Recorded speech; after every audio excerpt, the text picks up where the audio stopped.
Good morning, everybody.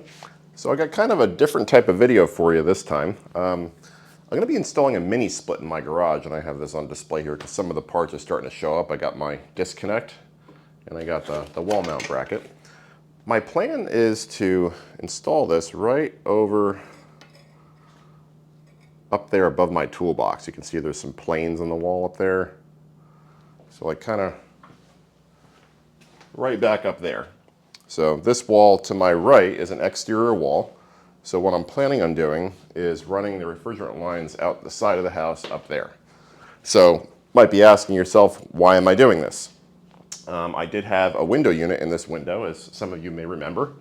Nothing wrong with the window unit. It was a 10,000 BTU unit. Worked fairly well, but obviously I didn't have my window, and it was just a little, didn't really cool the garage off phenomenally. It was a little slow to cool off this space. Fast forward, I found a special on Amazon for a Senville brand, which I believe is made by Medea. 18,000 BTU. It was listed at $8.99, but I had a $200 off coupon, so brought it down to $6.99 plus the accessories, which I thought was a pretty good deal. So I think what we're going to do is going to walk you through this install. We'll do a side-by-side comparison. The window unit is already gone, obviously. You can see this window is back together. But I did do a comparison between that window unit that is now gone and a portable unit. I'll leave a link somewhere, like, I don't know, like maybe up here or over here. I don't really know. We'll figure that out later. So you can see how that window unit cooled the garage down as it compared to a portable unit. And we'll do a similar comparison, as best as I can get it, with this mini split. So I think I'm going to call it for now, because again, the mini split is not here yet. So give it a few more days, and then we'll pick it up. I'll give you a tour of the unit. About a week later, and FedEx stopped by yesterday and delivered this pallet of stuff.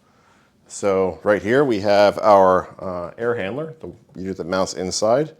Out here we have the condensing unit. That's the unit that mounts outside. And the box in the middle has the accessories, like, for example, the wire, the electrical cable that connects the two units, the refrigerant piping here that comes like so. I ordered a 25-foot kit. I don't need all 25 feet, but in case I do, I have it.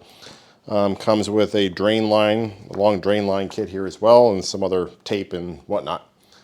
So that's that. And over here we have a whole mess of other stuff that we're going to need, accessories for the install. I have a 5/16 Appian valve core, Schrader valve core removal tool. Not required, but something I like to use. This is a 5/16 to 1/4 inch adapter, which is, I'm probably not going to need it because I have the core removal tool, but again, good to have. I have some parts needed to run the electrical line. So this is just an LB that is going to, this side's going to go into the house. This is going to go straight down to the disconnect. I have a couple of elbows in case I need them, 3/4 inch. What else did I buy? Bought a lot of stuff. Some Tapcons. I bought myself an electrical whip.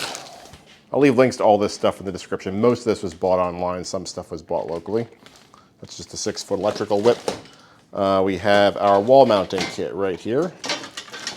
So this just mounts up against the wall like that on that side, and the condensing unit sits right here.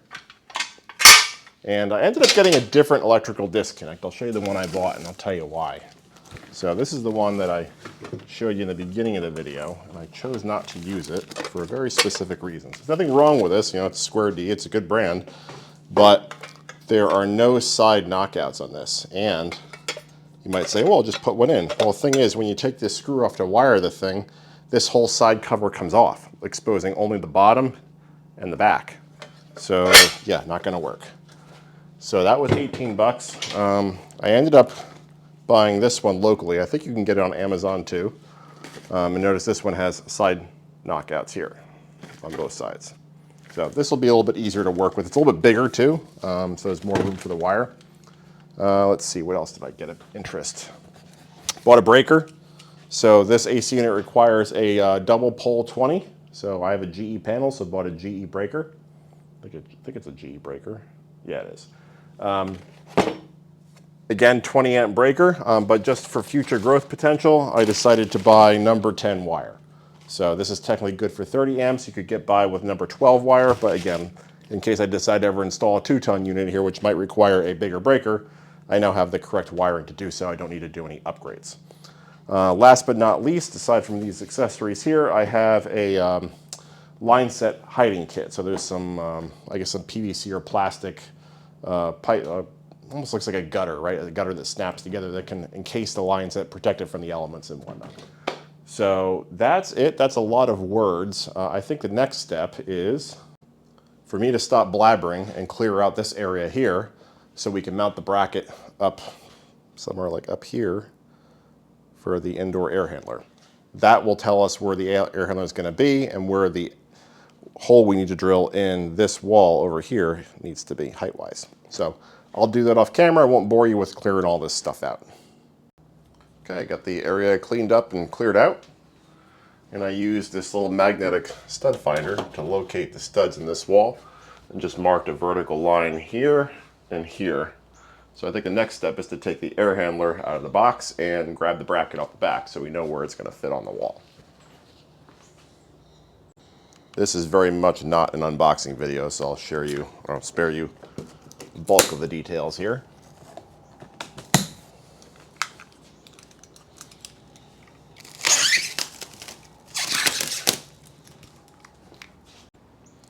Got the air handler out, and I believe this is the bottom. It just unhooks like so. The bracket should just come right out, unless this screw is holding in for shipping purposes. Do believe that screw was holding it. All right, so here is our bracket. I guess they give you a spot for a bubble level. Maybe it's in the bag. I guess that points up. So before I just go slapping that bracket on the wall, I think we'll take a look at the installation manual. Not really expecting much here, but figure it's worth a gander. Maybe it does say something about all those markings on the backing plate. And I give you this bag of screws here designed to mount the plate to the wall, but as with most appliances, I normally throw the screws that come with it away and use my own. All right, I looked through the instructions. They're not terribly specific about what holes in the mounting plate you should use, so I'm just going to do my own thing. I spent a little bit more time here than you'll probably have to because of my extreme space limitations. You saw that toolbox here, that door here. So in theory, if I mount the mounting bracket right at this line, the top of it, that will meet the minimum space requirements, which are in the user manual. You can see right here, they want 5 inches on either side, 6 inches above, and a lot below. And it should allow that door to fit back behind my toolbox, hopefully. Not a lot of wiggle room. There's only about a quarter to half an inch of wiggle room, so we'll see if it actually pans out that way, but I think that's what I'm going to do.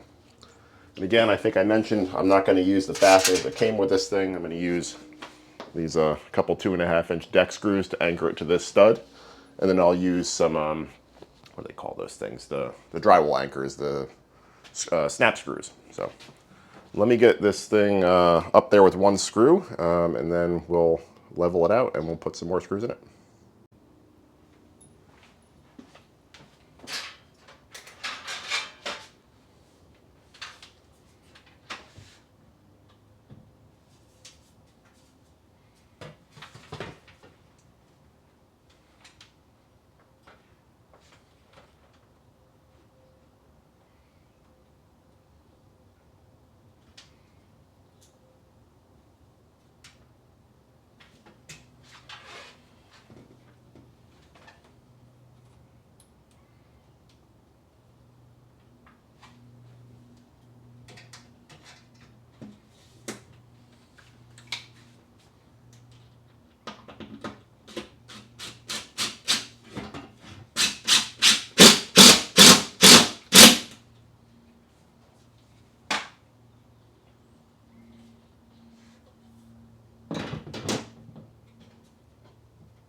All right, so I got it up there with one screw, again a 2.5-inch deck screw, and I marked this hole here and this hole here for those snap screw anchors, which I will gather now.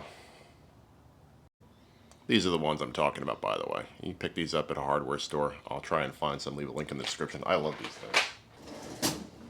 So again, in case it didn't come across, these toggler snap screw things, these things are great. What I like to do is I'll drill a small hole where I want them to go, just to make driving them a little bit easier. Technically don't need it, but that's just something I like to do. Don't need a big drill.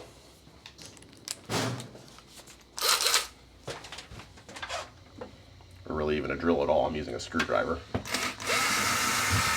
1,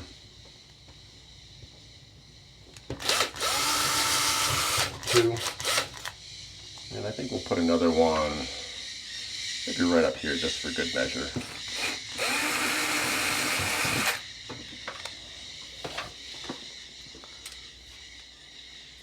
So now I'll loosen that single wood screw to allow me to pivot this thing a little bit easier. Or maybe I don't have to, we'll see. Yeah, we're good.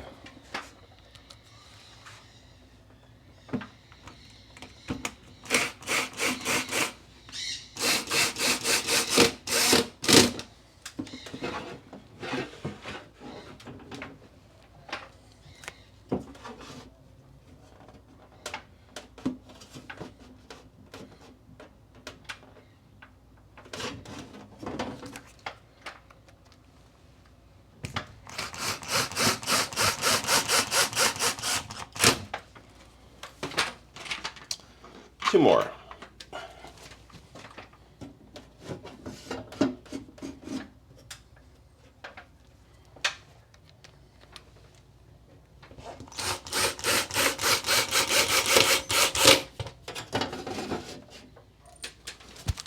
We'll get our level and make sure it one final level on it.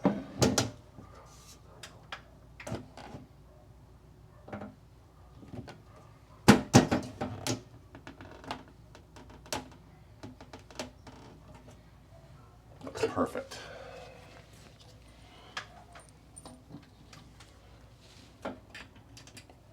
And we might need washers for these screws, I'm realizing. But we won't for this one up here.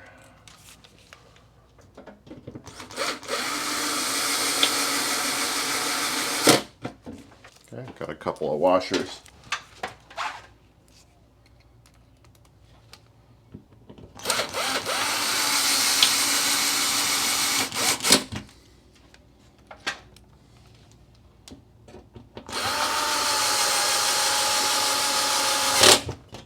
Alright, that bracket is not going anywhere. Let's just make sure this thing is snug up here. Yeah, we're good. Alright, I think we're ready to test fit the air handler and see where our refrigerant piping is going to exit the wall. Alright, let's see how this is going to work. Hopefully I don't drop anything.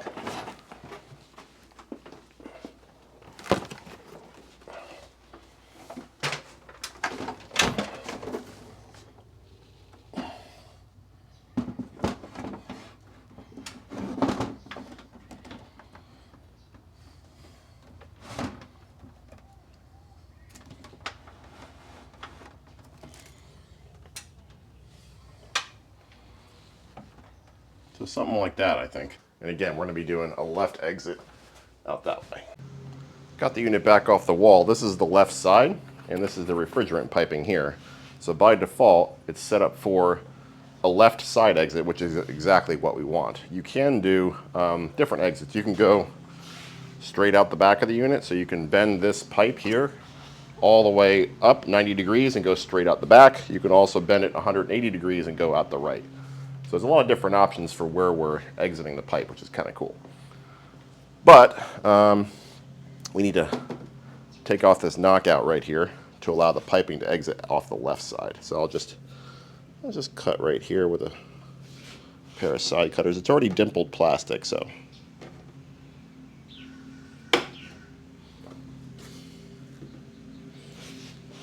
kind of give it a head start.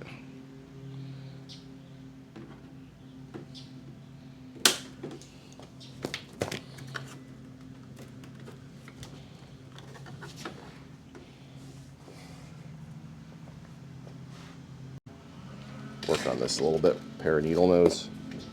I'm not sure if we need which side we need to open from, because this looks like there's two knockout sizes here. I'm not sure which one we need. It looks like this probably has to come off too. I'm guessing we're probably going to need to open it up all the way, but I think I'll hold off doing that.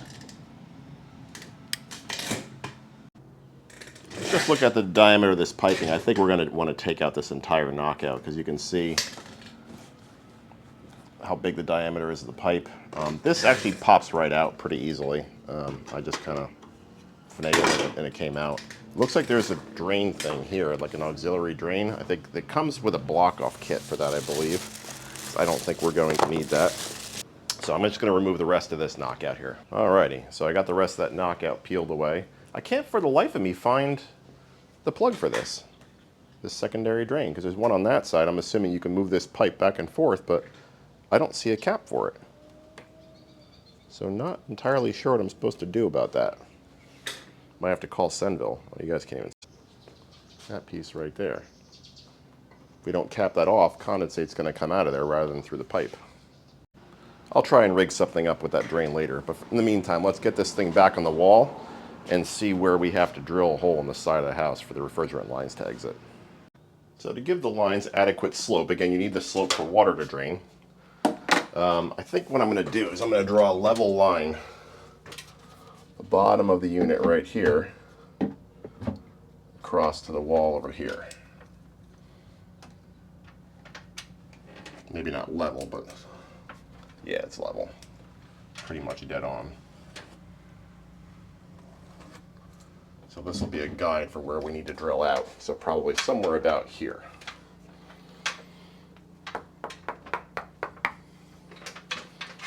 I am hoping and praying that is only through block. And I think it will be, because the bond beam, this is a concrete block house, so just a little tip off. There's a window right here, right? There's a poured concrete lintel above that window. That's just how they build these. And above that, there's the bond beam. So I think we're going to be below that, so I think I'll luck out. That may affect where we can mount or where we can run the refrigerant piping outside, though, because there's a window just opposite this wall right here. So obviously don't want the refrigerant piping to cross the window, but we'll deal with that once we get a hole in the wall. Let me introduce you to Chippy the chipping hammer. This is a Bosch SDS Plus rotary hammer that I've had for a long time. I'll see if they still make it. I'll throw a link in the description.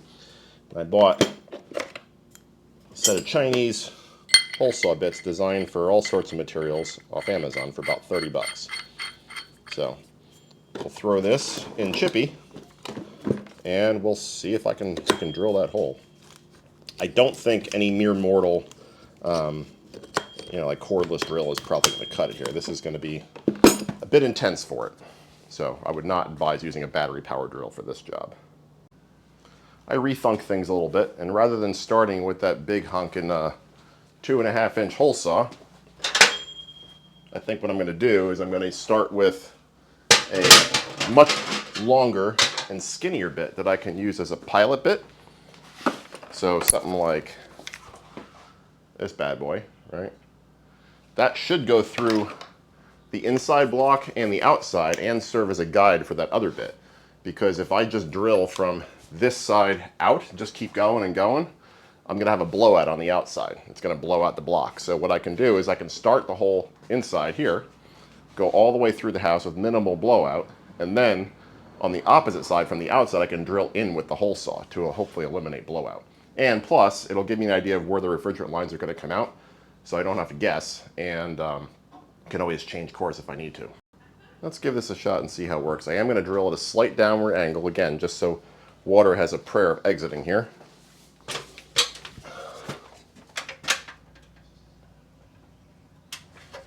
Maybe something like that. All right, went through the house. Let's see where that exited. So much for avoiding blowout. Oh well. Yeah, so this changes the plan a little bit because I had originally hoped to be able to go out and across, but if I do that, I'll cross in front of that window, which will be unsightly. So I think I might have to move this hose reel a little bit to the right if I can. Yeah, I should be able to. And then I can run the refrigerant piping maybe down like this, over across. It's not ideal, but there's a lot of stuff going on here. I don't really have too many other options, right? I can't go to the right. Yeah, I guess it is what it is, right? Can't mount it any higher because then we would have to deal with that issue with not enough space above the unit. We'd run into that limit. So we'll just make the best of what we make do with what we can here. I'll have to patch some stucco here, obviously. All right, let's do this. I know you guys are gonna scream at me for not wearing eye protection, so I'm gonna do that. Already got my ears on. All right, let's do this. Wish me luck.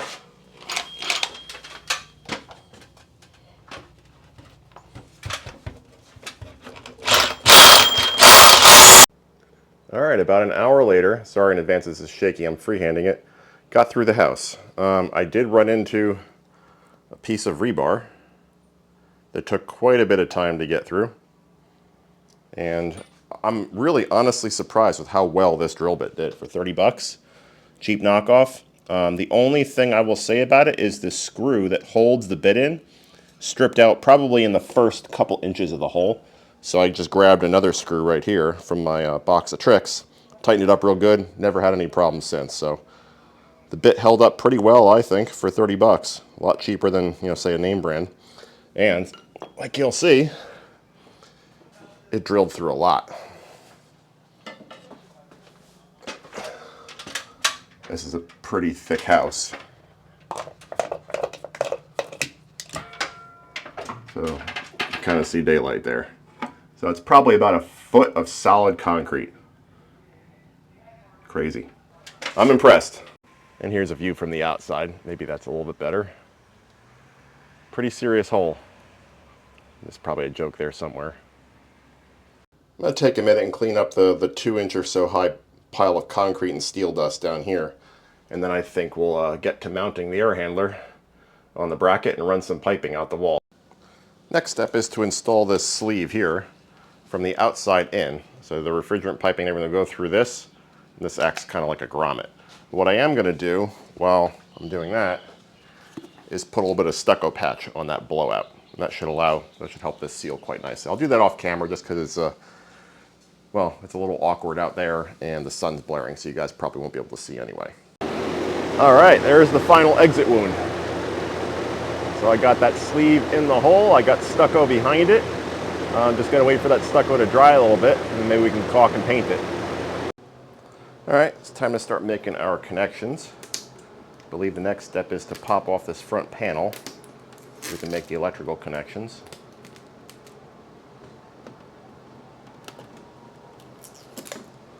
I think it just lifts up.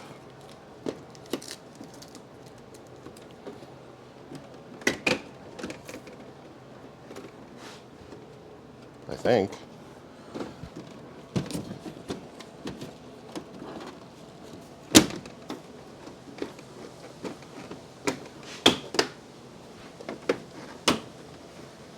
There we go. So this filter is that. And I believe our electrical connections are on the right side. Let's pop this cover up.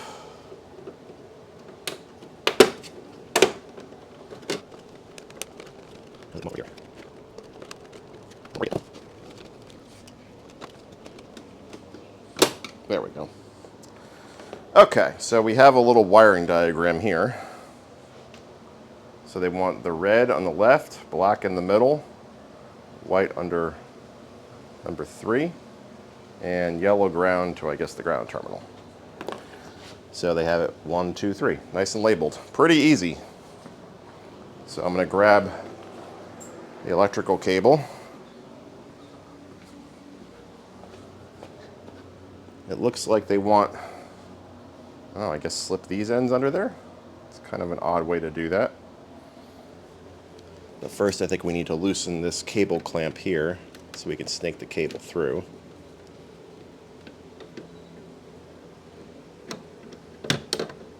Let's just take it off for now. I don't know if you guys can see that, but it's just 2 Phillips head screws.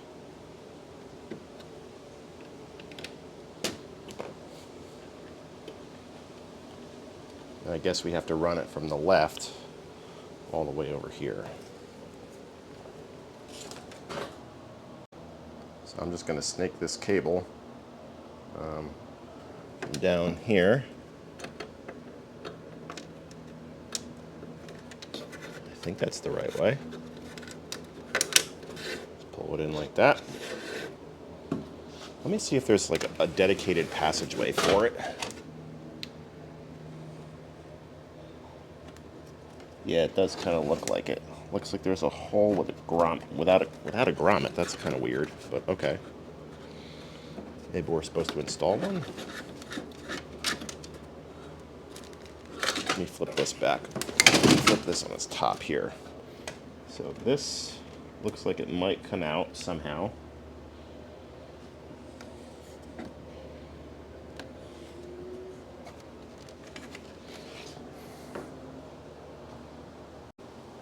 That took a minute to figure out. So it latches in the bottom, and you can just bend this piece out to take this panel cover off. So it looks like there's a hole for a knockout clamp. Let me go grab, it looks like probably maybe 1/2 inch. Let me grab one of those.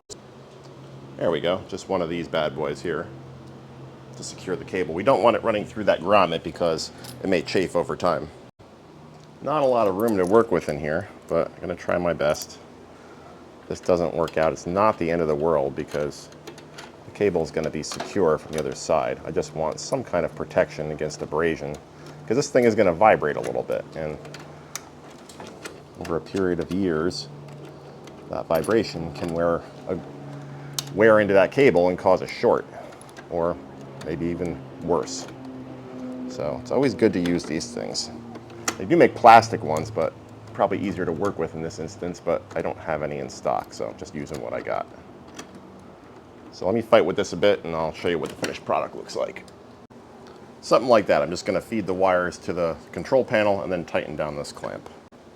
There we go. Now we just make our connections.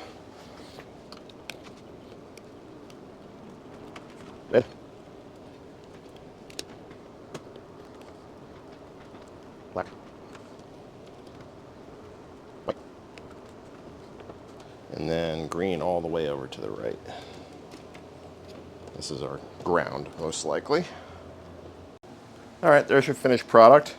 Again, we got red, we got black, we got white, and we got green. Make sure all your wires are tight. Try to tug them out again and make sure they don't pop out.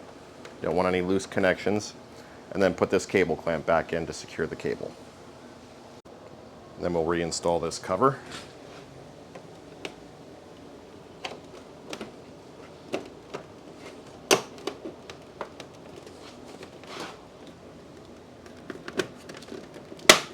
Just like that. And we'll flip it over and we'll reinstall this cover. Let's take our wire, bring it all over here, like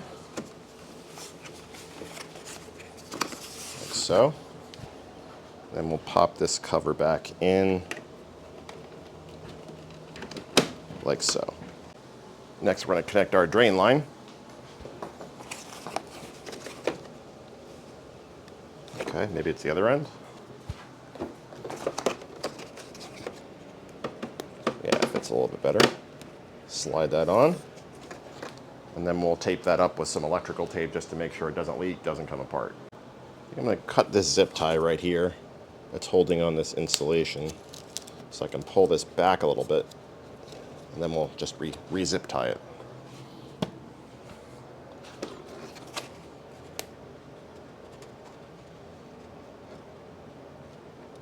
Just like that. This will give us more surface area to tape on.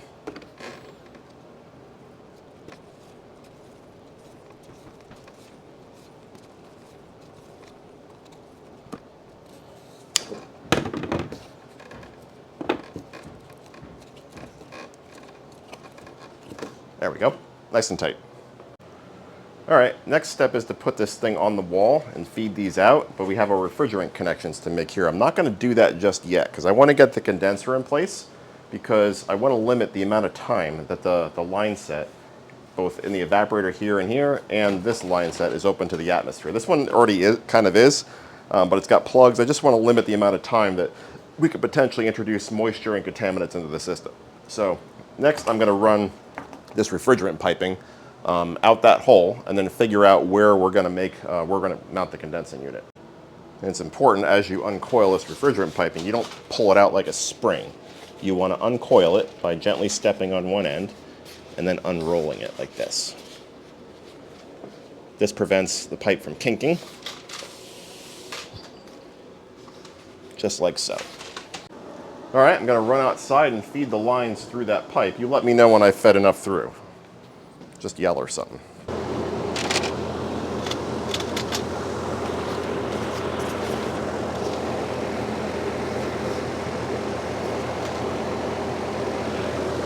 I think that'll do. All right, quick update. Battery died, so I had to let it charge for a while, sorry. I got the air handler just kind of sitting here, and I got the refrigerant tubing and the power cable and the drain line and everything running out the side. Again, make sure your drain line's on the bottom. It's pretty easy to mess that up and then put a blockage somewhere. I'll deal with that later. So, yeah, got the lines all lined up there. Again, haven't hooked anything up yet deliberately. And I'll show you what I've done outside so far. Got the line set kind of mounted right there, and I have that little line set cover piece mounted to the wall with 3 Tapcons. I'm going to attach a vertical section right here now to cover it.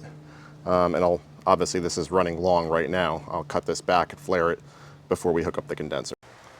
All right, so quick update. Spent some time, got the line set cover on. Can only take it to about there because it's going to interfere with that window. So what I'll use some pipe straps to secure it up until the fence. And I just wrapped it with the vinyl tape that it comes with. One thing to take note of is if you use this same line set cover that I use, the smooth side goes on the outside and the ridge side goes on the inside. So it's all Tapconned into the house. It's caulked up there, ready to go. So I think now it's time to mount the condenser. First, we got to take it out of the box though. Again, not an unboxing video, but I guess we'll unbox it. This is pretty heavy from what I hear. I think it's 75 pounds, as it says on the outside. Certificate of warranty. Nice, okay. Take this off. Looks like it comes with some more drain extension. I might slice this box just to make it a little bit easier. So I don't have to lift it up. Like this. Looks like rubber feet. Slice the other side. Oh, I guess we don't need to. All right. There's our condensing unit. All right, so now we need to mount the wall mount bracket to the wall. Just grabbing this off the workbench here. We'll take this outside and we'll get her installed. All right, this is where we're going to put our condenser. So I've just got things mocked up here. I'm thinking we might put it right about here. That'll leave us some room up here for our electrical box when I install that. That'll probably be tomorrow at this rate. So let's get a Tapcon in there just to hold it. I do want to keep it enough off the ground so I can at least get under it with the weed eater. So let's just shoot a hole here to set the height.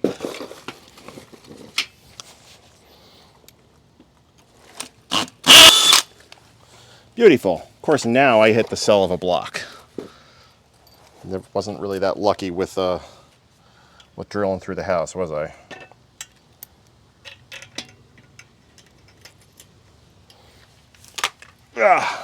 So I'm just using Tapcons.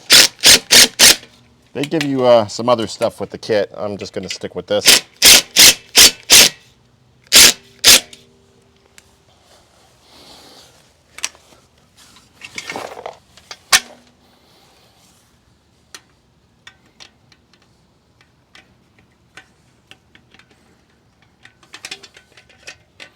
Let's level her out.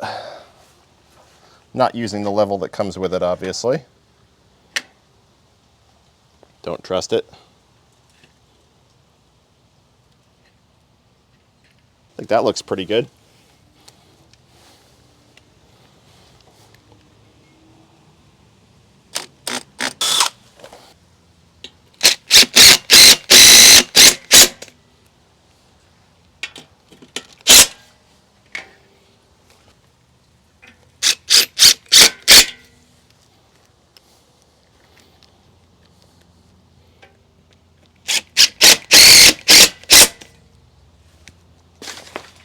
That is not going anywhere. Next order of business is to install the anti-vibration feet. So you just take one of the bolts that comes in the kit. It's got a sleeve on there, and then you just put this bad boy on top. So do that in all four corners. And then the condenser sits on top of that and hopefully is nice and quiet as a result. Got the condenser right next to me, and things got a little gravity to it. In thinking about this a bit more, it might be easier to do this while the condenser is up there because those bolts don't want to stay. Wish me luck, folks. Ugh.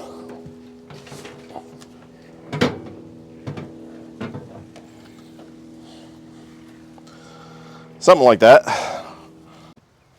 All right, I got all four finger tight. Now we'll just snug them down with a ratchet and a wrench.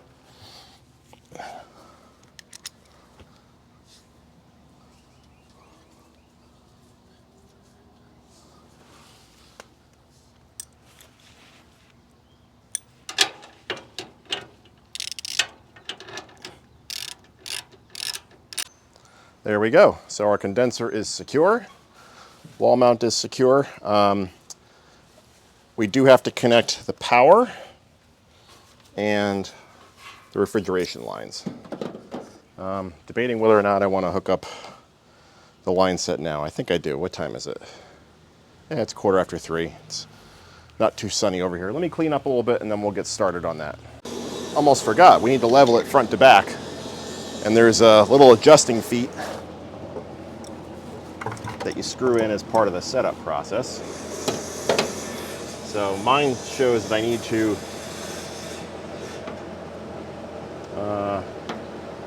tighten these a little bit. All right, that's about as close as I can get it. Also, make sure you put in those locking screws too. These down here, I'll tighten those later, but you got to put those as the last fasteners to put in with this kit. It's a little cramped here, but we'll figure it out. So let's take off this protective cover right here.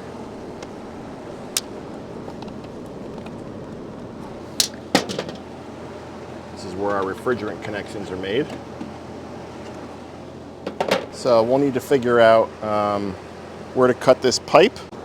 Okay, now we're just using a tubing cutter to shorten the refrigerant tubing. You don't have to do this. You could coil it up and just, put it behind the unit. I don't know if that's something I would recommend doing though. One thing to keep in mind with these mini splits is that the expansion device, where the refrigerant does the phase change from a liquid to a gas, is actually in the condensing unit. So you're going to have vaporized, very cold refrigerant going through this small copper line here. So you want to keep that well insulated and as short as possible to minimize any heat transfer to the surroundings. Again, just something to keep in mind.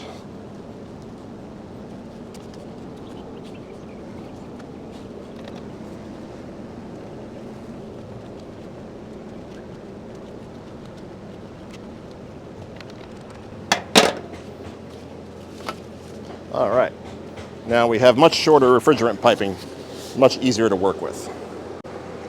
Now once you cut the pipe, if you decide to cut your pipe, it's important that you deburr it. And you want the pipe aiming down while you deburr it so no debris gets into the actual lines.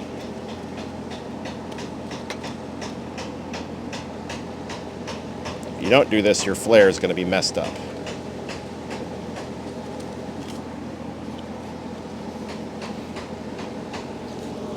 Quarter-inch line is a little bit more difficult to deburr. I usually use a small file for that.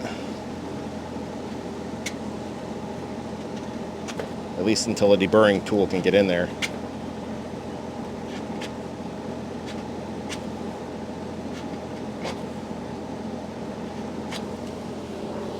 Let's see if it'll fit. Yep, now it fits. All right, now we got to flare these things. For that, I'm using an OTC double flaring toolkit. I've used this on automotive brake lines about 1,000 times. Never tried it on AC before, so we'll see how it goes.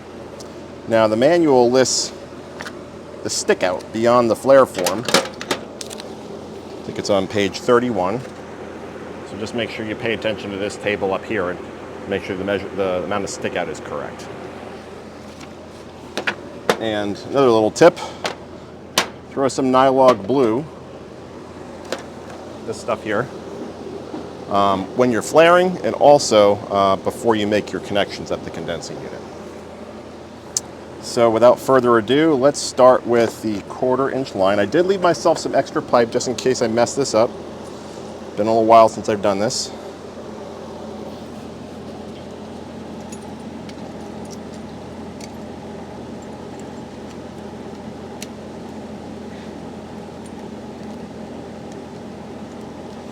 Let's make sure we get the correct amount of stick out. They want for 1/4 inch, they want between 27 and 50 thousandths. So we'll split the difference and do like 30 or something, or like 40 or something. This isn't rocket science, but I just want to follow the manufacturer's instructions as much as I reasonably can here.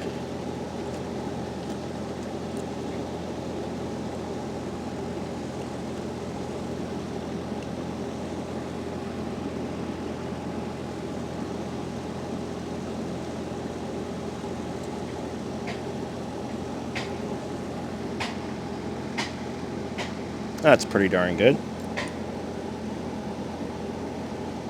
So we'll tighten our form down.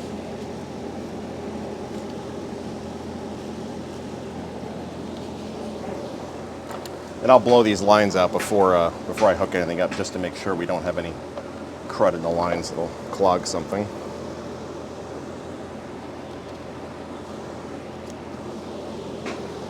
I'm gonna get the form on there, like so.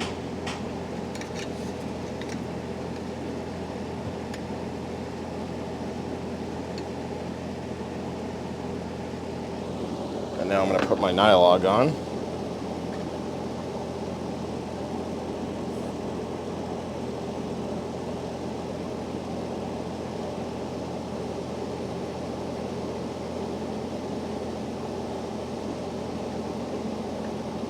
Tighten that up.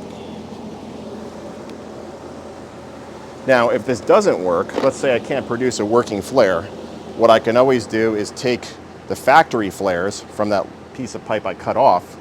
Oh, before I do this, I gotta make sure I put the fitting on. That'll be embarrassing. I could take the flares from the factory pipe and just reuse those, right? I could just swage or get a coupler or something like that. Almost made a rookie mistake and you guys said nothing. Make sure you take this fitting off and swap it over to the new line. Otherwise, you're gonna have a bad time. All right, now I think we're ready. Got everything hooked back together.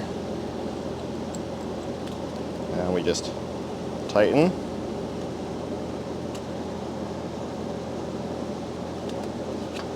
And then loosen. Let's see how it looks.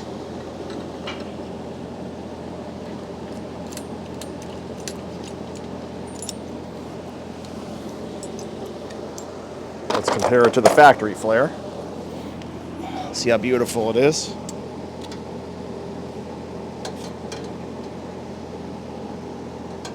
Looks pretty darn good to me. Then we'll do the other line, which is 1/2 inch. Make sure we put our nut on there.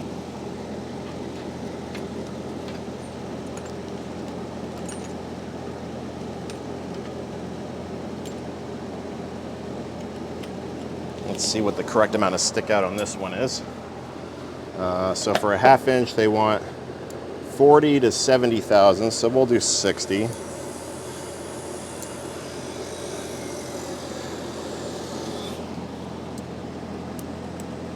That looks great.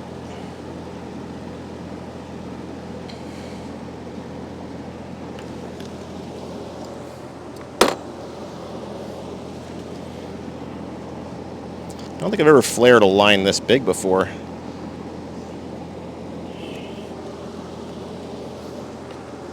Let's see how it goes. Again, we're going to put some Nylog on. Can't have too much of this stuff, it won't hurt anything. It's completely refrigeration safe, it's designed for this.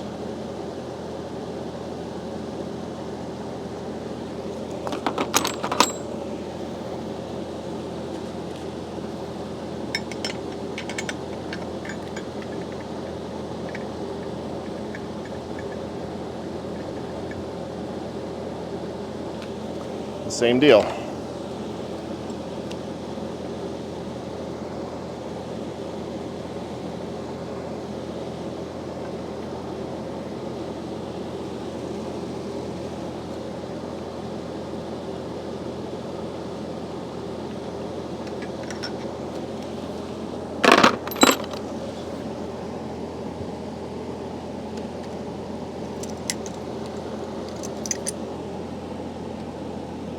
See how it looks compared to the factory one. Looks pretty darn beautiful to me. I'm going to go blow these lines out with some compressed air just in case there's any debris and blow out any extra Nylog. All right, now we'll take these protective caps off.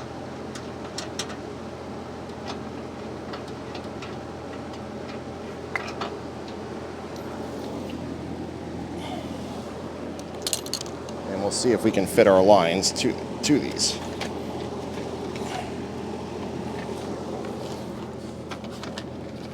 Hopefully I didn't do these too long. Nah, we'll be okay.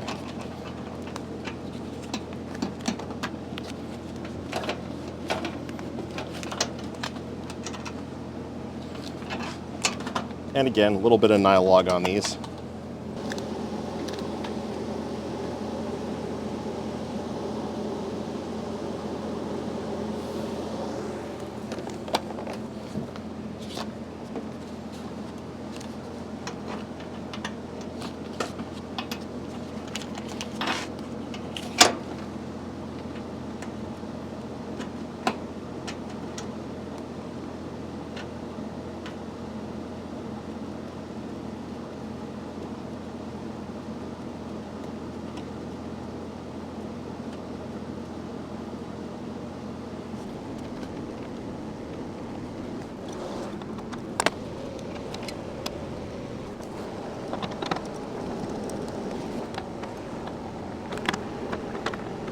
All right, time to go hook up the inside. Didn't torque these down yet. All right, same deal here. I have a feeling these lines are going to be a tiny bit long, but we'll see. Now, when you open up the lines from the evaporator, you should hear a hiss. That's just nitrogen leaking out. That's completely normal. Let's see, hopefully that's steady.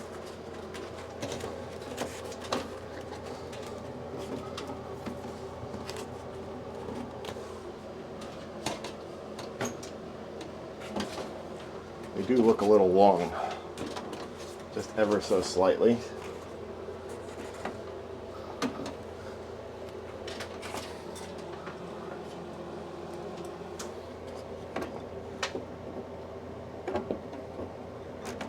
Get ready.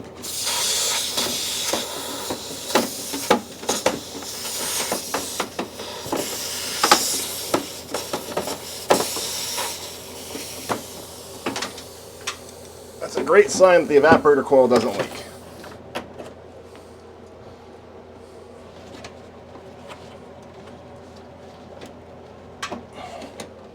Man, ever so slightly long. Thankfully, the units move side to side ever so slightly, so I think we can mitigate the length issue. So I'm just going to put a little Nylog on this flare as well.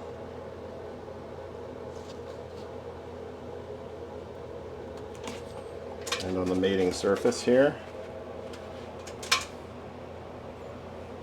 Sorry guys, really cramped area.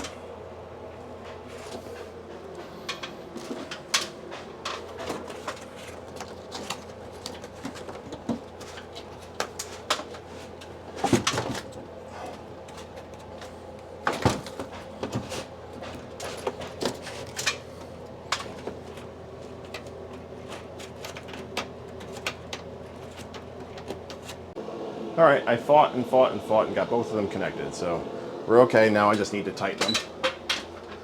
So I'm going to use a wrench, a backup wrench. All right, hopefully you guys can see that. Trying my best here. You're looking straight up. So this is going to be my backup wrench here.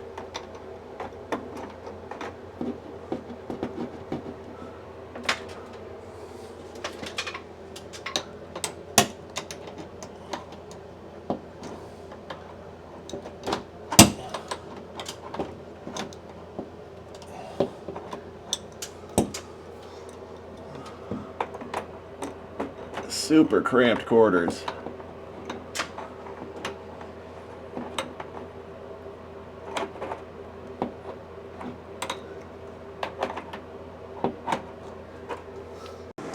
All right, now the manual doesn't say to do this, but I'm going to do it anyway because I think it's just the best practice. I'm going to do a nitrogen pressure test on this. The manual just says take a regular manifold gauge set, pull a vacuum down to like 30 inches or whatever, and then just use that. But I have the tools. You can do that. It seems like people have some success doing that, but I am not going to do that because I have the tools to do a better job. So what I'm hooking up here, I'm hooking up a temperature probe on the suction line. I'm hooking up I have my 5/16 to 1/4 inch converter thingy. I have a pressure probe on here. I have a ball valve and I have a nitrogen tank right over here. So just hooking this up.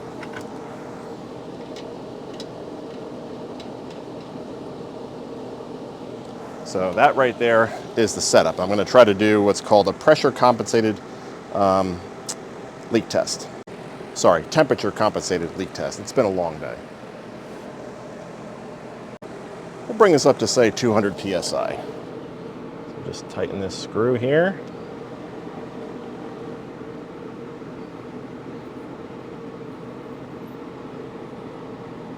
Okay, that's about 200. We'll crack open this ball valve right here, let some gas in.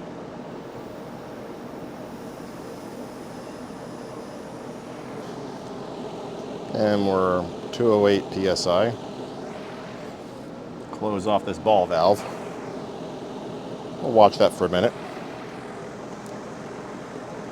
I'm going to go to, I haven't used this before, so forgive me if I'm fumbling around here. I'm going to go to the temperature compensated pressure test. Now these mini splits don't have a high side port that you can hook up to, only on the low side. So let's let this run for a while. Let it sit for like 10 or 15 minutes. I did close the ball valve, so now there's no more nitrogen flowing in. Another point of interest, so again, the manual says to pull the vacuum and then release some refrigerant into the lines to do a leak check. I don't know exactly why they want to do that because, or maybe they only, I think they tell you to open the valve a 1/4 turn for 5 seconds, and maybe the thought there is that there's not enough refrigerant released in that short amount of time to create any liquid or get the pressure high enough in the system to condense any refrigerant.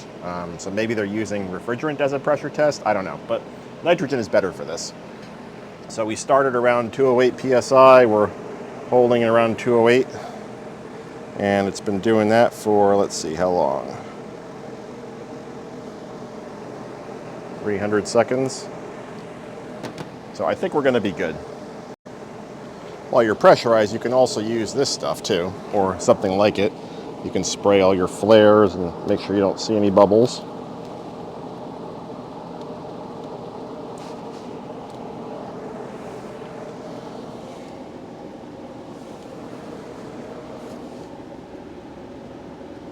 I see none so far. All right, we've been going for over 15 minutes. Let's hit stop. And we are a pass. So we should be good to release all this nitrogen. You can release that into the atmosphere. Yeah, no issues there. And then what we'll do is we'll hook up the vacuum pump and pull a vacuum.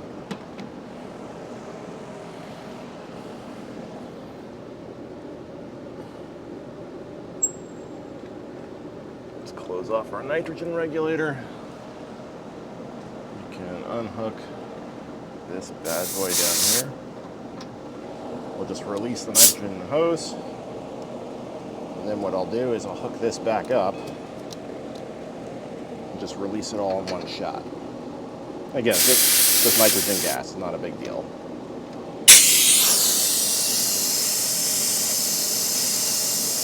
I guess it's as fast as it's going to come out with a Schrader core. All right, our nitrogen's gone. We can unhook this setup here. We're going to replace it with something different. We're going to replace it with our vacuum gauge, a isolating shutoff valve, vacuum rated, and our 5/16 core removal tool. So what we're going to do is we're going to screw this on to the low side port down here.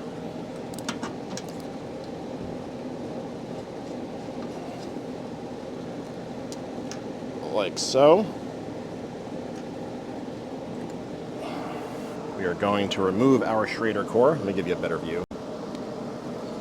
And we just simply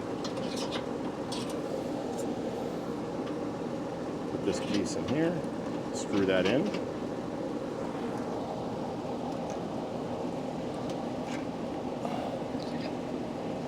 We unscrew Schrader core, pull it out. Maybe. Didn't want to come out that time. Sometimes they're stubborn.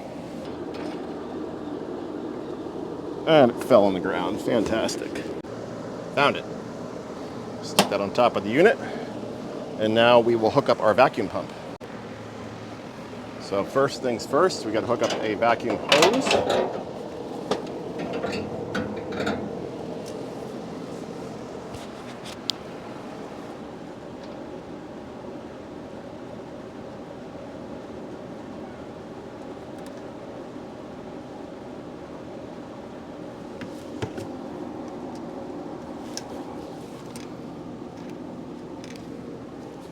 And then we will hook that vacuum hose to our vacuum pump, which is down here.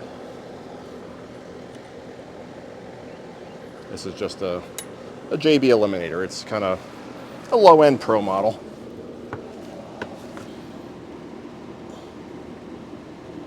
It's already plugged in and ready to go. Now again, you don't have to do things this way, but I have the tools, so I'm doing it this way. If all you have is a manifold, and the instructions say you're good to go with that, go for it. All right, let's turn on our micron gauge.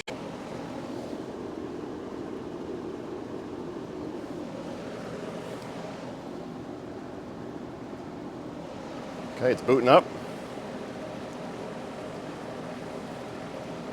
That's the firmware version. We don't care about that. All right, it's ready to go. I'm going to turn on the vacuum pump. We want this to be below 500.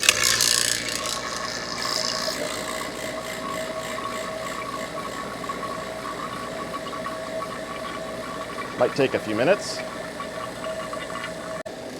About 5 seconds before, after I shut off that clip, you can see we're down now around 4,500 microns. We'll exercise these valves a little bit in case there's any trapped air.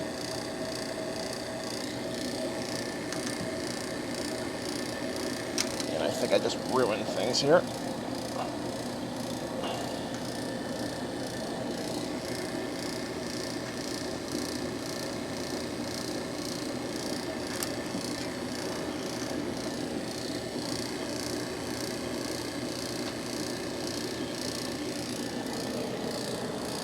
Just let that to continue to run for a while. All right, we are at 500 microns, just below it actually.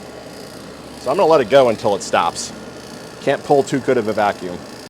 Now, the idea behind pulling a vacuum is we want to make sure that all the moisture or non-condensables are out of the refrigerant lines. And how you do that is you reduce the pressure so much inside those lines that water and any other non-condensables will actually boil and come right out the vacuum pump. So water boils at around 212 degrees Fahrenheit at atmospheric pressure, but we're lowering the pressure so much that the boiling point of water actually drops.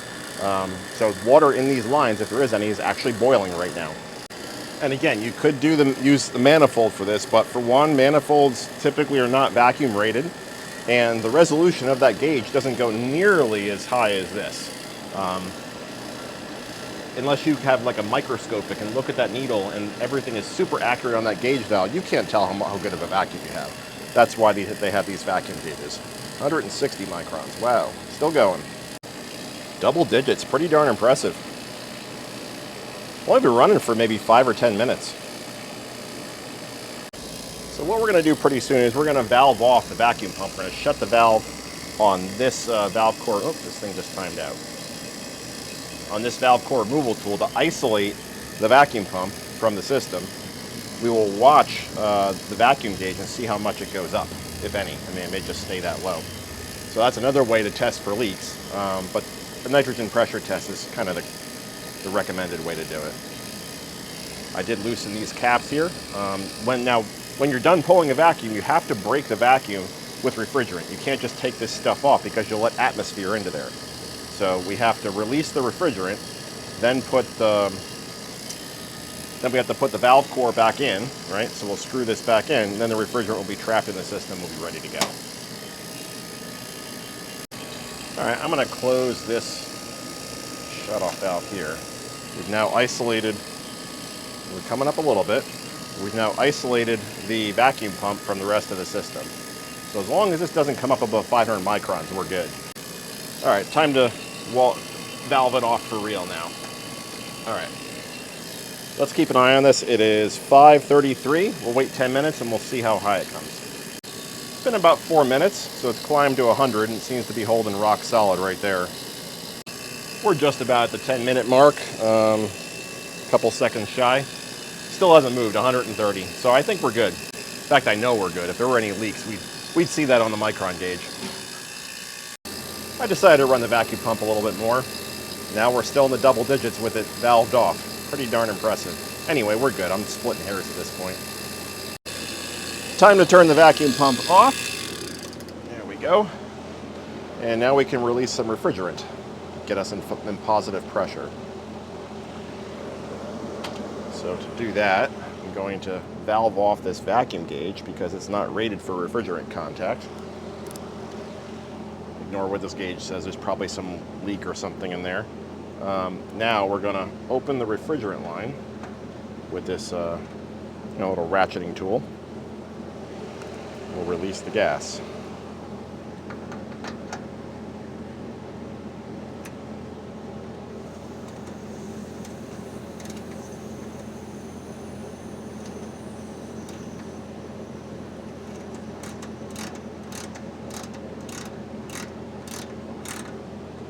There we go. All right, now we'll open the suction line.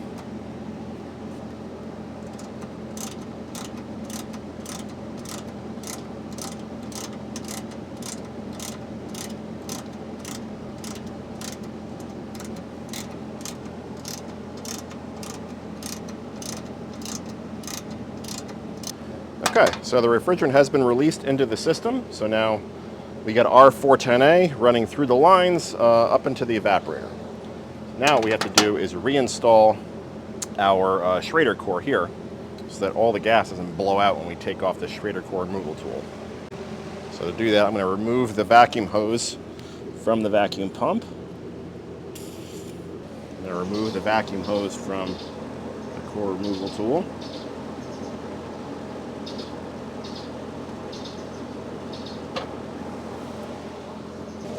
Take my core removal tool with the Schrader in the end. Just it fell on the ground, just blow it off real quick. We will thread this back in here and open this valve. And then we can thread Schrader core back in.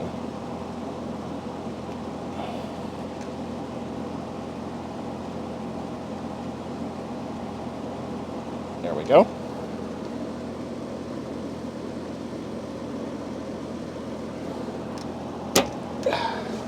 All right, now I need to put a Schrader core back in here using this tool as well. Before we do that, let's just make sure we have a good seal here. So I'm going to close this valve off. I guess maybe I'm not. Yeah, we can do it this way. So that's closed. Let's unscrew this.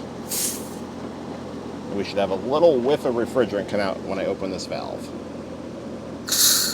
There we go. So we're good. Schrader core is in there.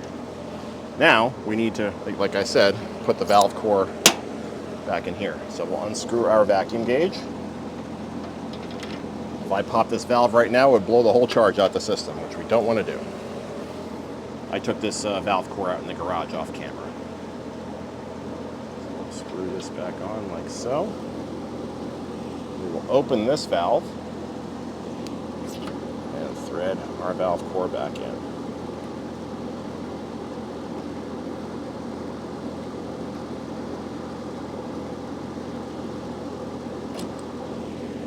Good to go. We'll do the same test here. A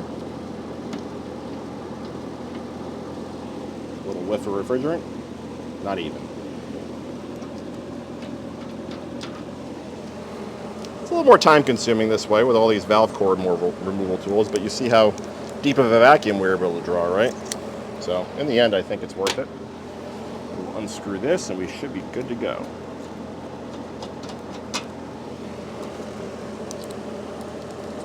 I think I'm going to call it a day for today. I've been working on this since 8 a.m. or so. It is now 5:54. So I'm going to call it a day, and tomorrow what we'll do is the much easier process, less time consuming. I'm going to jinx it to pull an electrical line from up there all the way down to a box I'm going to mount right somewhere there, like in the center there. Somewhere there. Yeah, because right now we have refrigerant in the system, but the system doesn't have any power, so it's not going to work. So yeah, we'll do that tomorrow. All right, it's the next morning. Sun really hasn't hit this area too hard yet, so I'm hoping to get this moving. What I did is I mocked up the line for the electrical service. So I have the LV on the end. Everything's just slip fitted right now. I cut this 3/4 inch section of PVC conduit to length, and again I just have this elbow slip fit on. So I measured over from this telephone cable about 23-24 inches. I confirmed that that's clear of any structure in the roof or in the gable, and also gives me enough room to mount the box right maybe here-ish. So it'll be something like that. So let me climb up the ladder. I do have a cordless drill with a hole saw. We're not going through the bond beam here. This is just stucco and wood, so this should go a little bit faster.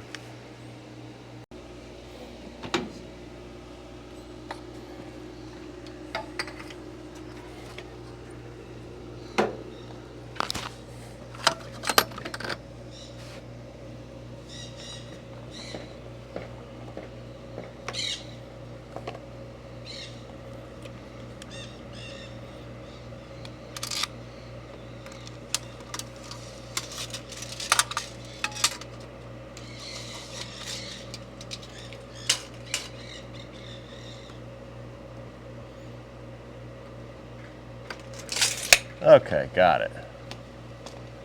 Got a visual on where I want to put this. I'm just going to set the conduit down. We don't need that at the moment.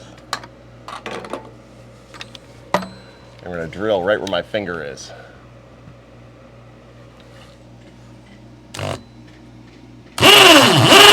You get the idea. Just going to keep on working at that until I have a hole through that gable. All right, we are all set. Here's the plug of stucco and I guess lath that came out of it, and the plywood is still stuck in the drill. I'll get that out of my own time.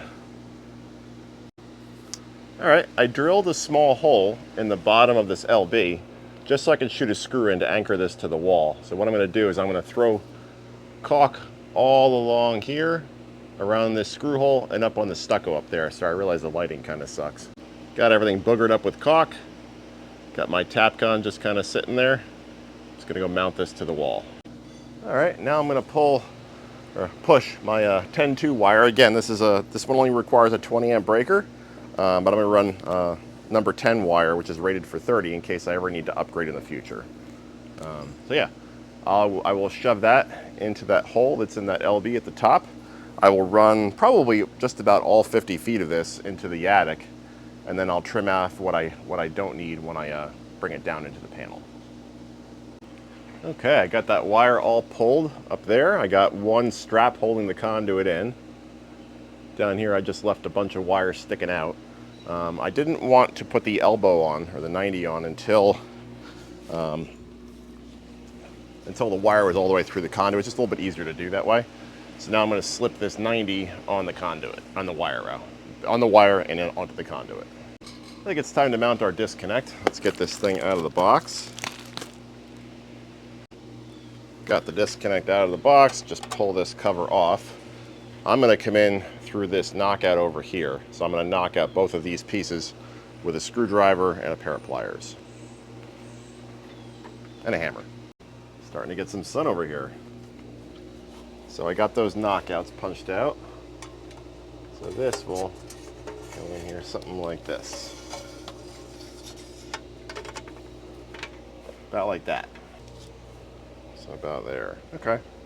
I think I'm happy with that. Let's glue these joints.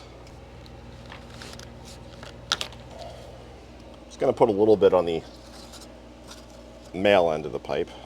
Doesn't really take a lot of glue to make these things solid.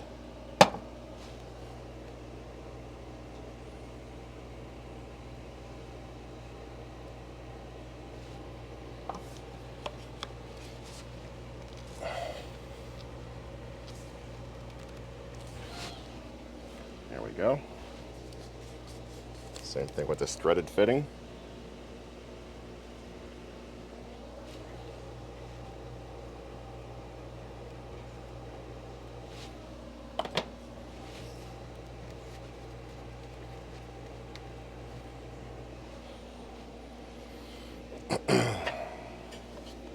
Put our box back on, and then we'll get a tap gun to anchor it.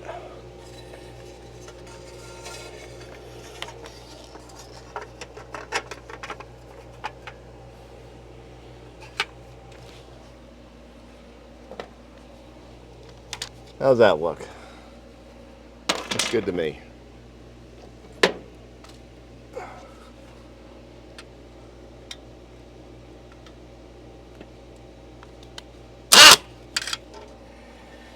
Made our mark.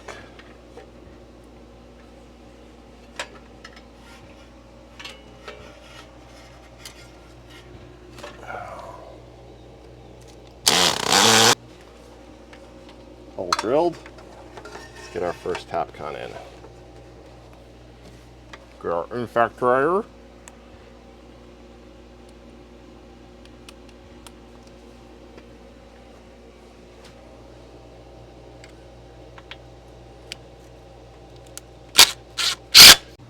All right, spent a little time and got that box secured. Put another clamp on the conduit right about there. And I put the cover on the LB all the way up there. So box is mounted. All we need to do is wire in this side. So we're gonna wire up this number 10 wire to the disconnect terminals. We need to wire up the whip, and we need to wire it all in the panel. All right, trimmed off some of the extra wire. Now let's wire this cable into our disconnect. Strip off a little bit.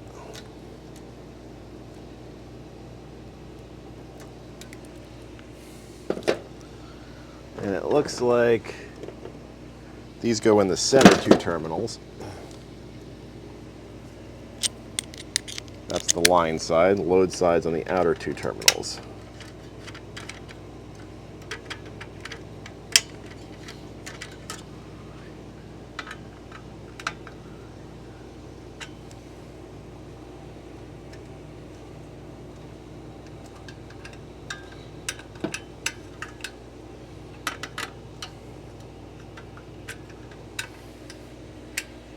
Well, I can't imagine working in this disconnect box with anything bigger than number 10. This is pretty tight in here.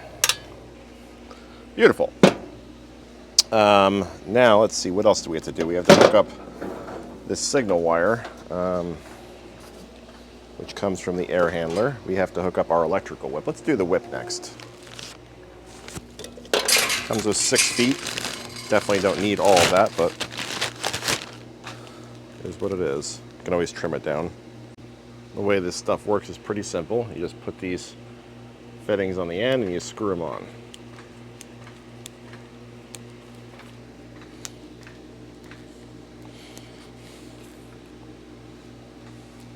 Beautiful. Now we'll run these cables up through here.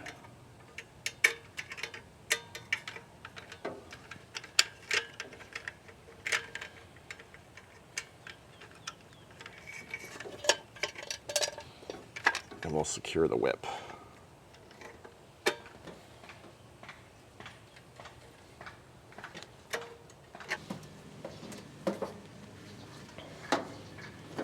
Just gonna wrap this back here, keep it out of the way. Put a clamp on it later. Yeah, that'll work out nicely. So now we'll do the same thing with this fitting.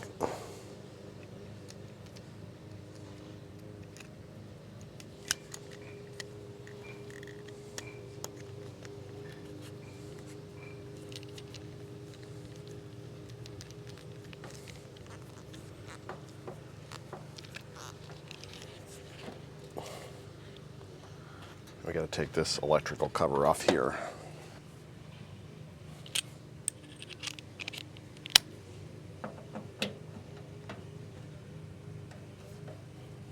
All right, I'll show you what things look like inside there.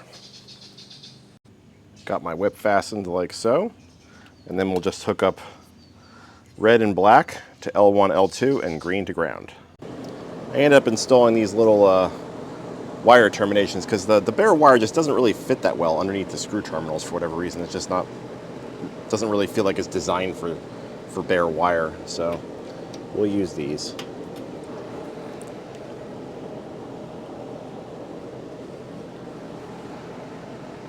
I'm going to try using one of these plastic grommets just to insulate this wire, the signal wire, from the air handler a little bit. There you go. Now you don't have bare wire rubbing on that metal, which could eventually, in a very long time, wear a hole. Pretty sure that's what you're looking for right there. Oh, you guys can't see. Hopefully that's better. You got your signal cable, you got red to 1, black to 2, white to 3, green to the ground screw, and again you have your hot legs from the disconnect. Red and black doesn't matter which order, under L1, L2, and then green to ground. Okay, got the cover back on. I'll take a zip tie and just zip tie up that extra signal wire there, just to keep it out of the way. We'll wire up the disconnect, then we'll move inside. I know that's getting a little hard to see, and I apologize, just the way the sun's coming in, but everything should be all set and wired here now. We could put this cover back in.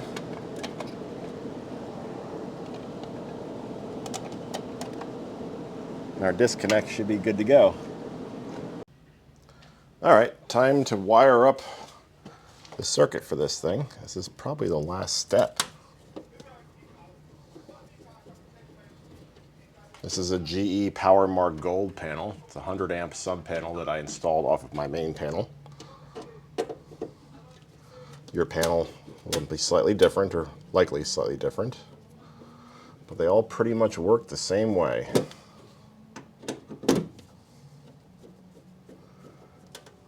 Now the wire from outside should be sitting somewhere right up here.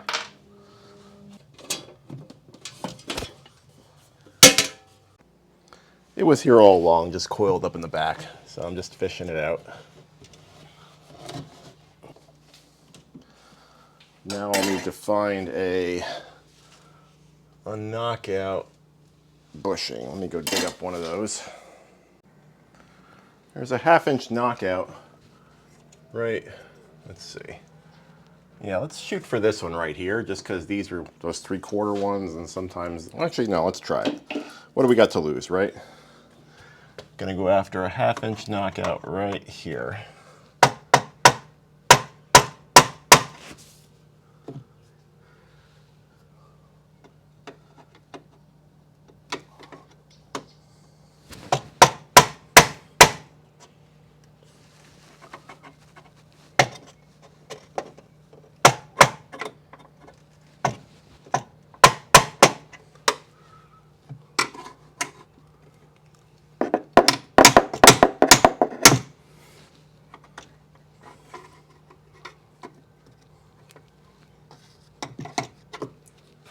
Try not to mess up the drywall any more than I did. Let's do about here because we got to get our grounds over there.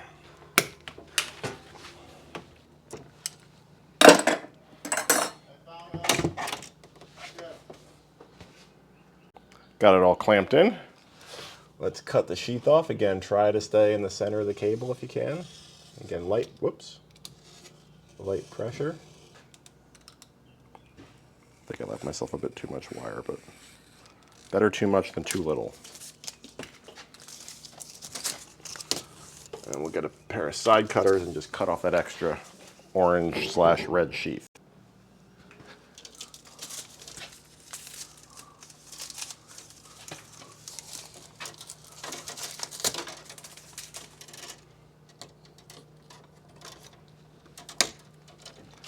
There we go.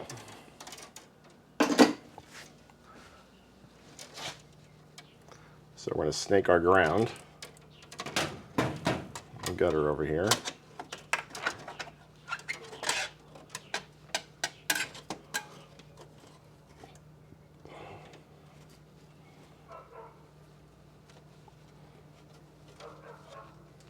Whenever I'm wiring a panel, I like to try to use some of the farthest away terminals that I can, just because it gives me the max amount of flexibility in the future if I need to move stuff around. So I'm targeting one of the higher ground screws over here.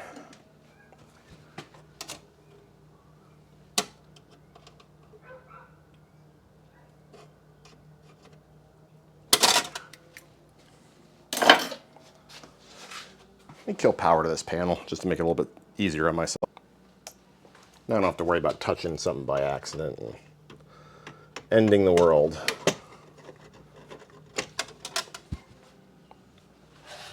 Loosen one of these ground screws here. Okay.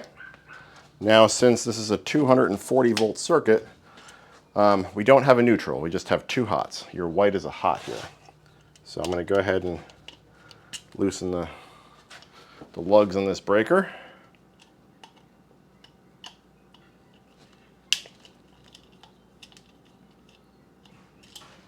There we go. I'm going to pop this breaker in.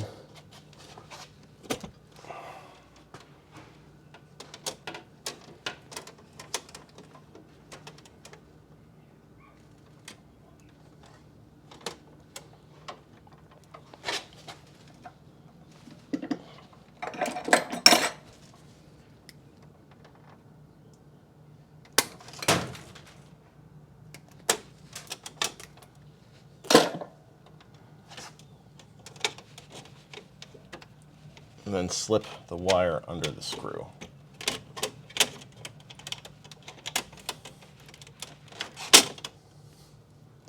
Same thing with your black wire. Just make sure you actually get it under the screw. It's pretty easy to miss the screw or go under it.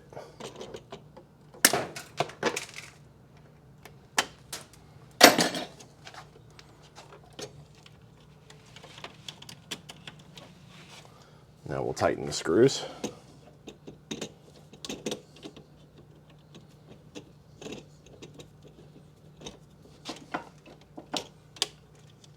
See here, I missed the screw. So I tightened the screw and the wire is still loose. In fact, I missed both of them.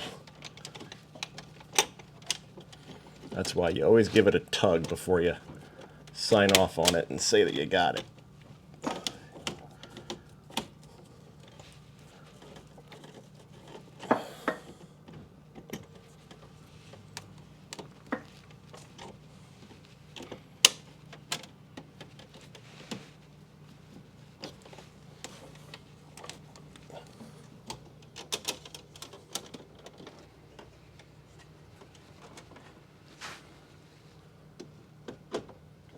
Make sure these screws are good and tight. There we go. That's the final connection. So I think I'm going to go pull the disconnect, flip this breaker on, make sure we get 240 volts, and then we'll go from there. Okay, breaker is on. I verified I'm getting 240 volts at the disconnect. I think the next step is to power the darn thing up and see if it works. Let me just take some of the packing material off the air handler. All right, packing material's off. I put some batteries in the remote control. I'm going to go pop on the disconnect and we'll power it up. And if it blows up, you guys will be the first to see it. Okay, disconnect is in. I see nothing so far. Let's power it on. Oh, there we go. Something's happening. You getting any air? She's quiet. Hopefully we get some cold air at some point. Oh, she's cooling down. That's cold. She's running great. I think that's colder than my central AC. Let me see if I can get a temperature probe up there. Let's see what I got. In the 50s. It's probably, I don't know, like maybe 87 in here. 55, 54,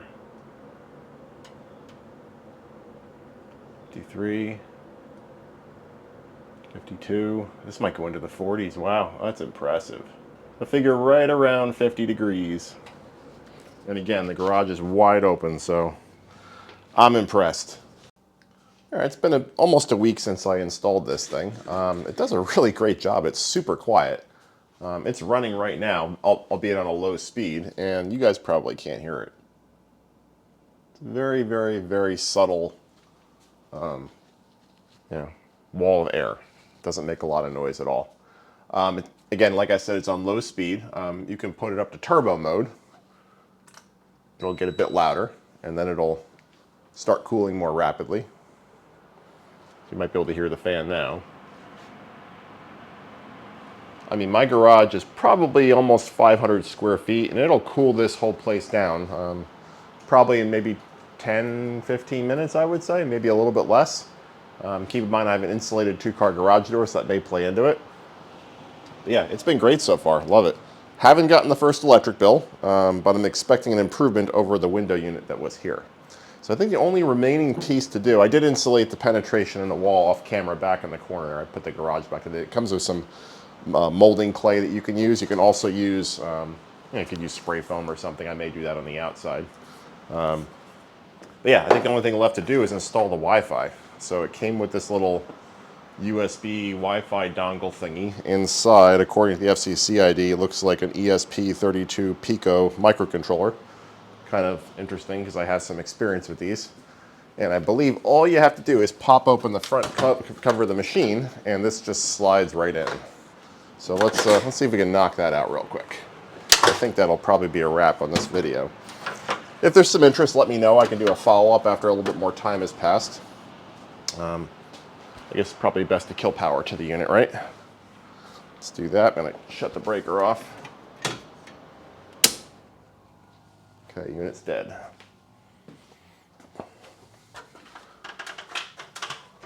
I honestly thought this was factory installed. I was a little surprised that it wasn't.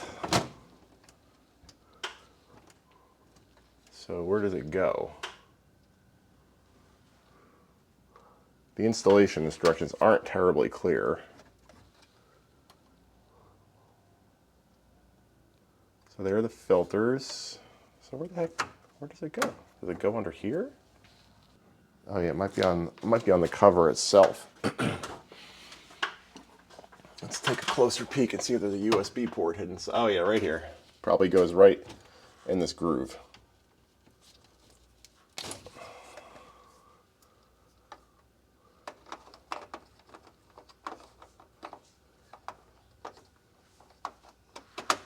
There we go. Pretty painless.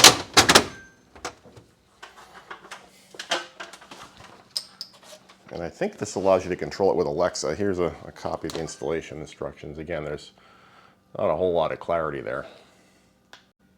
Let's turn our power back on. One thing to note too is if that swingy thingy along the bottom ever gets stuck or gets put in a weird position, I believe that killing power will restore that. Let me go through the Alexa app. I can't show you that because that's going to be on my phone, but yeah, I'll let you know if it works. All right, that was actually pretty painless. I went through the normal Alexa pairing process following the instructions that Senville provided. So I went to the Alexa app, went to devices, hit added device, scrolled down to air conditioner. It asked what brands. I selected Senville. And then at some point it's going to prompt you for the QR code that comes with the actual USB dongle. So you could just scan that. Once that was done, it spun for maybe a minute or so, and then it really just started to work. Leave a screenshot somewhere, I don't know, somewhere around here or so, or maybe down here of what it looks like in the app. But yeah, works pretty well. All right, let's do our performance test. I have the garage door wide open. It's about maybe 81 or so outside right now. It's late October, so not terribly hot weather for South Florida, but still not super cold either. So what I'm going to do now is I'm going to shut the door, the garage door. I'm going to turn on the AC, put it on turbo mode, and we're going to time how long it takes to drop the temperature in the garage. And again, hopefully we can compare it and contrast that with that 10,000 BTU window unit that the mini split replaces. Couple things to keep in mind. I do have an extra refrigerator in this garage now that I didn't have before. So there's a bit of an extra heat load. I'm not sure how significant that'll be though. So, all right, you can see the numbers right now. We're about 81 degrees in here, 67% relative humidity. So let me turn the AC on to turbo, and then we'll start our timer shortly thereafter. Have the mini split set to cooling. I'm going to take the tablet over here and get my stopwatch ready to go. And as soon as I start feeling cold air, I'm going to hit start. All right, I hear cold air, so starting now. Okay, we've been running for about 12 minutes, 30 seconds or so. I don't know if you can see that, but the air coming out of the vents is 51.1 degrees. And looking at our temperatures inside, looking pretty good. Let me get you back down the table so you can see. So you can see it's come down from just about 81 to just about 78. Our relative humidity has come down almost 10%. Wow, that's pretty impressive. So, and that's after, how many minutes did we say? So about 14 minutes or so. All measurements aside, I would say at this point, it's pretty comfortable in here. Doesn't feel hot. I feel like I could work on just about anything in here and not feel uncomfortable. And that's about 17 minutes. And that's about where we stand temperature-wise. Still dropping though. I have the unit set to 70. I'm actually curious if it'll satisfy. Air coming out of the mini split is now 49 degrees Fahrenheit. Wow. That's a nice temperature drop. Coming up on 20 minutes. Let's see how we're doing.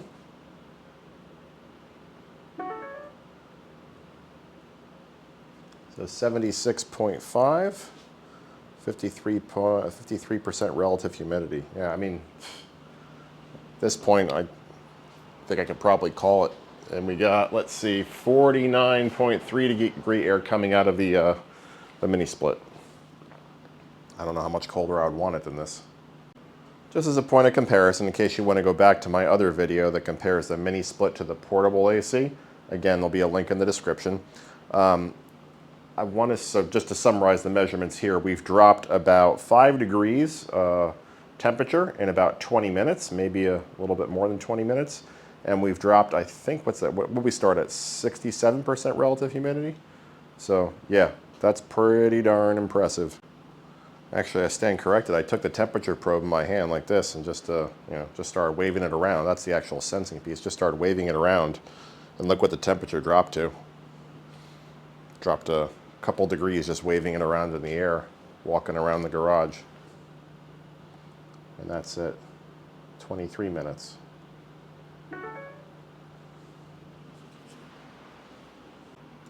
Okay, 25-minute check.